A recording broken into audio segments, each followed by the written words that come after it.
Este domingo comienza el proceso de exhumación del cuerpo de Pablo Neruda para determinar si murió a causa de cáncer o fue asesinado en el año 1973. En la diligencia se han solicitado la participación, por ejemplo, de expertos nacionales y también internacionales. Uno de ellos es el perito propuesto por los querellantes, Luis Rabanal, médico forense de la Defensoría Nacional y de la Corte de Apelaciones de Santiago, que nos acompaña en CNN Chile. Muchas gracias por estar junto a nosotros. Muchas gracias por invitarme. Bueno, obviamente lo primero que nos gustaría es conocer un poco más de lo que va a ser este proceso a pocas horas que se comience ya a trabajar. ¿Qué es lo primero que se debiese dar en el día de hoy en este trabajo que puede ser muy largo, de poder determinar efectivamente si Pablo Neruda fue asesinado o murió producto de un cáncer?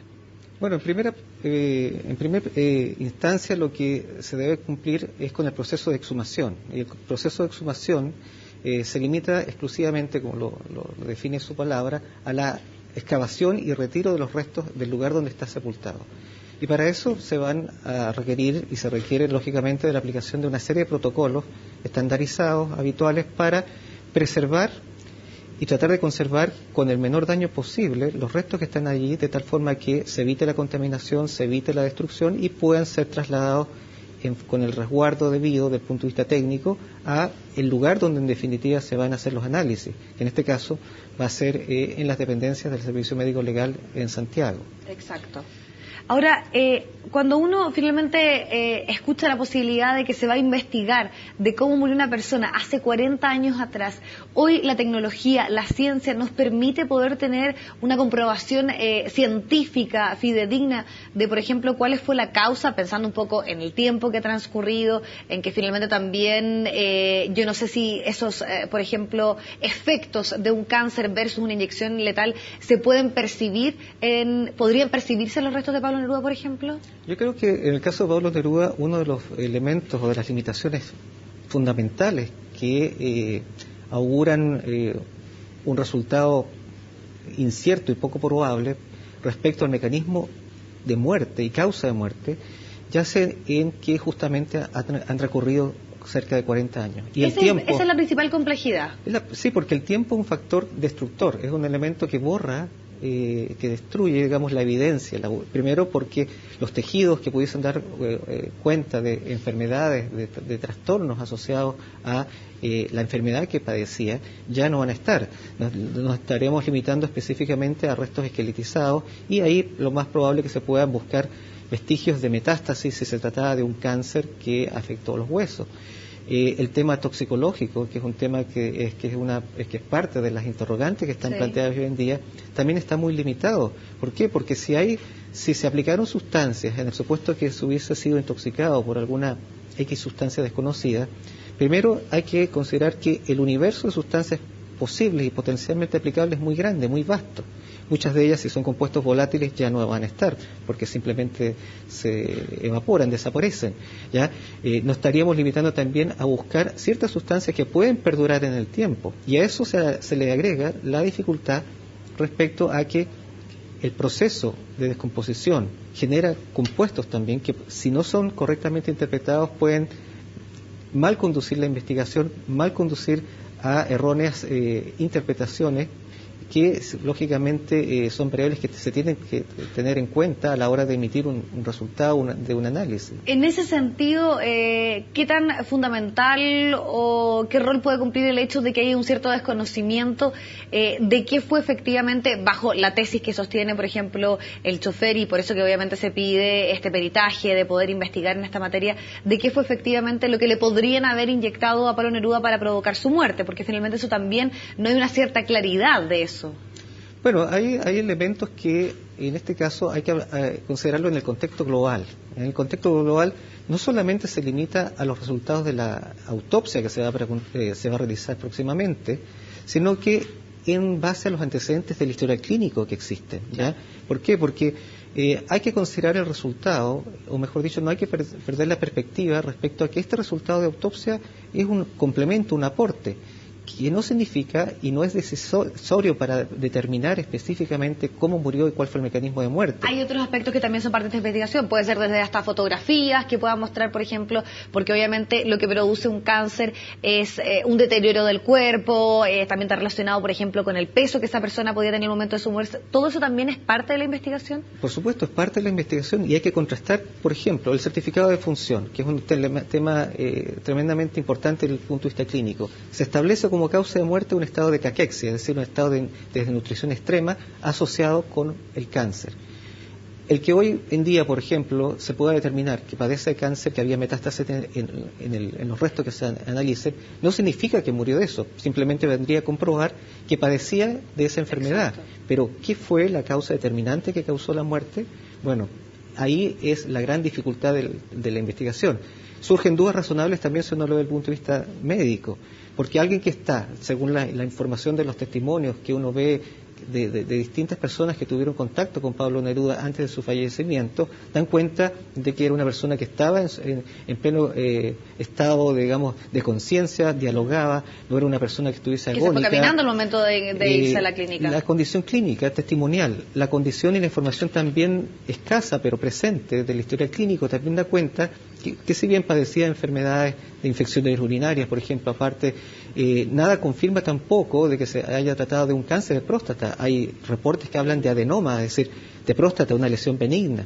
Por lo tanto, tiene mucho valor y mucho peso la información que ya existe. Esto vendría a complementar, pero no hay que pensar que esto va a ser la panacea. Exacto. Y esto va a poder determinar el mecanismo y específicamente si ha habido o no alguna sustancia, ¿no? Exacto, y es muy importante el punto que usted aborda, porque claro, o sea, una persona que entra a una clínica en un buen estado de salud y que de un momento a otro se produce un agravamiento de llevarlo a la muerte, claramente puede generar sospechas, y es por eso obviamente que hay una investigación. O sea, finalmente si no hubiesen algún tipo de antecedente que pusiera en duda por lo menos la forma en la cual se había hablado de que había muerto producto de un cáncer, no estaría todo este proceso. Pero para seguir profundizando en ese tema, particularmente, ¿cuánto tiempo pudiese durar una investigación? ¿Puede ser que en algún momento se digan no tenemos la capacidad de poder determinar la causa de muerte de Pablo Neruda? Yo creo que ese es uno de los elementos fundamentales. La ciencia tiene limitaciones. Y limitaciones enormes en este caso porque la muestra es muy reducida y se trata de restos que han sido expuestos al deterioro de los años. Y por otra parte, las instituciones y los peritos, independientes de las partes que intervengan, tienen que también tener la capacidad de reconocer las limitaciones. Es decir, hoy en día, tanto el Servicio Médico Legal como los peritos querellantes que puedan intervenir en el proceso no están obligados a dar una respuesta categórica y contundente respecto a decir cómo murió y cuál es la causa de muerte. Hoy en día lo más correcto sería, al final de la investigación, que podría tomar desde días, meses, incluso, dependiendo de los análisis toxicológicos, que seguramente es lo que más dificultad conlleva esta investigación, en el hecho de decir finalmente, bueno, pudimos determinar esto, o estas fueron nuestras limitaciones, no como habitualmente uno suele verlo, especialmente en el Servicio Médico Legal acá en Chile, es que de alguna forma se ven forzados a entregar un diagnóstico. Incluso Chile es uno de los pocos países, yo lo comparaba en un congreso internacional a nivel latinoamericano, que tiene la más alta tasa de certificación de causas de muerte. Y eso, contrariamente, no habla bien, porque tenemos muy pocas autopsias, digamos, las autopsias sin diagnóstico, las autopsias en blanco, que son reconocidas por muchos peritos a nivel internacional, tras las investigaciones que dicen finalmente agotamos todos los medios, pero no podemos establecer diagnóstico. Y eso es válido también.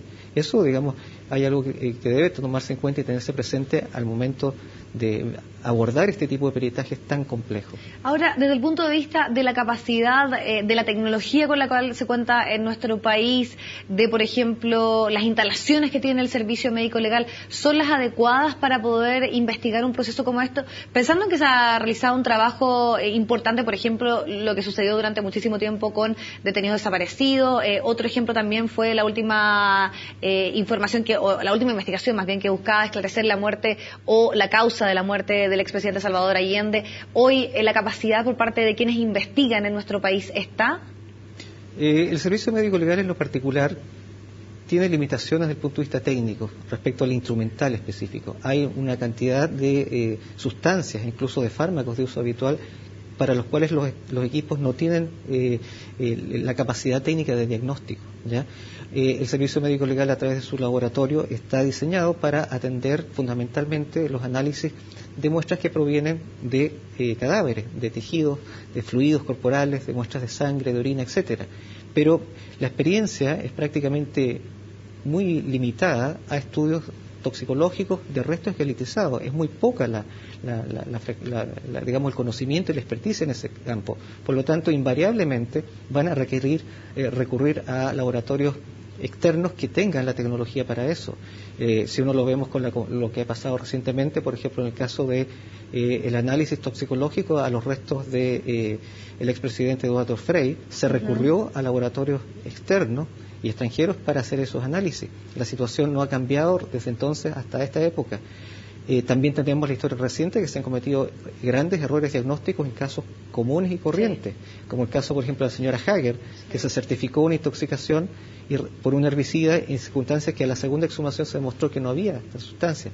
Entonces, evidentemente hay elementos que permiten y que obligan a hacer análisis, digamos, a nivel internacional, fuera, en laboratorios que puedan y tengan la tecnología para, digamos, buscar alguna sustancia que pudiese detectarse. Y por eso la importancia del aporte también que presentan los peritos presentados por la familia, en los cuales me incluyo, de contar y ofrecer laboratorios de alto prestigio a nivel internacional, como son, por ejemplo, el laboratorio de la Universidad de Glasgow, en Escocia, y que, sorprendentemente, hayan sido vetados por el ministro dentro de la lista de los peritos que fueron ofrecidos como un organismo independiente de alto prestigio y que no se entiende. ¿Y cuáles son las razones de ese rechazo? ¿Le han entregado alguna explicación? Bueno, el ministro que investiga tiene que, desde el punto de vista judicial, fundamentar los motivos por los cuales se vetan a los peritos. Es un derecho de las partes presentar sus peritos, y los peritos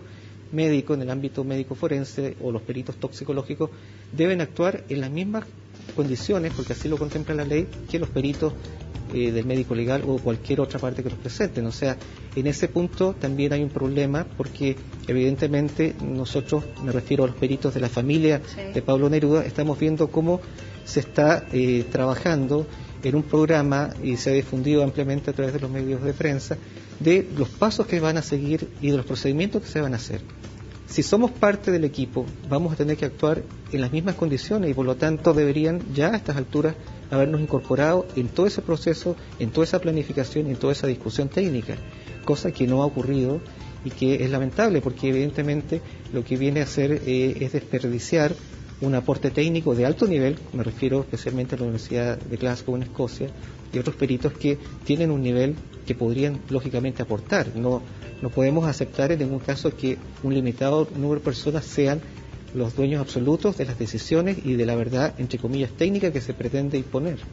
Bueno, hay que estar muy atentos entonces a todo lo que pueda surgir y también a los avances, porque claramente es un caso que ha llamado muchísimo la atención. Por eso le agradecemos muchísimo haber estado junto a nosotros para conocer también antecedentes respecto a lo que va a comenzar en muy pocas horas. Bueno, muchas gracias por la invitación. Vamos a la pausa, volvemos pronto con más noticias.